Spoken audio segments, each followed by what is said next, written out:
April 10th is a pretty big day around here if you are sick of snow. In Buffalo, it's the average last day of measurable snowfall. Since we've reached that point, I figure it's a good time to check in on the old Golden Snowball Award. That's this week's Heather's Weather Wise.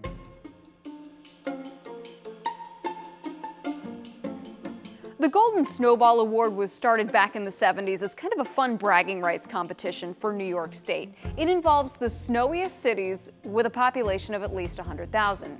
And yes, there's a trophy involved.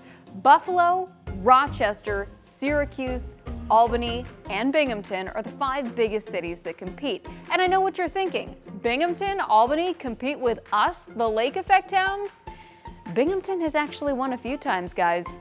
Most recently back in 2016 and 2017, where they had over 130 inches of snow. Admittedly, yeah, that year was a little bit fluky. The Golden Snowball usually is a heavyweight match between the lake effect towns of Buffalo, Rochester, and Syracuse. Syracuse has won 14 out of the last 16 years.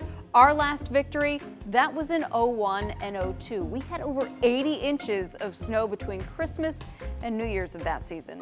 That'll do it, right? There's a good reason that Syracuse comes in as the #1 seed every season. It's a combination of geography and meteorology. A map and a little meteorological sense for the way lake effect snow works explains why. Throughout the winter season, the prevailing winds in the northeast are out of the west and northwest. That means the lake effect snow is going to be at its most prominent just to the south of Buffalo, but right into the Rochester and Syracuse areas.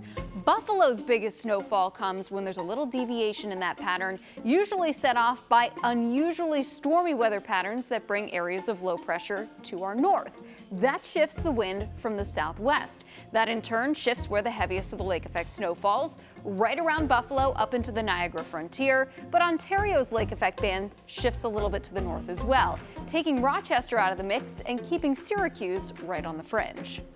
That's kind of what's happened this season, but it's been a weird year.